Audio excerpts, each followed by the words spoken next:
ఏదలోని శ్రీ సతి ఎప్పుడు ఎడబాటు కాగా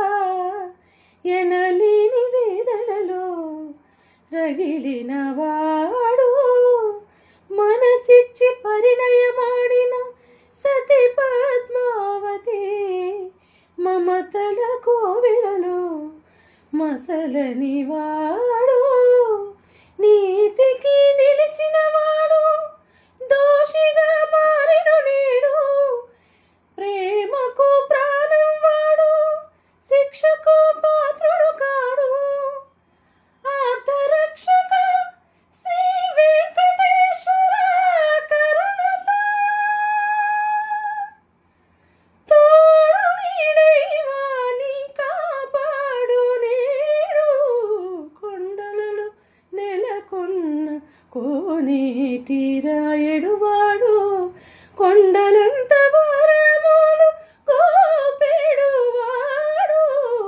కొండలలో నెలకొన్న కోనేటి రాయడువాడు.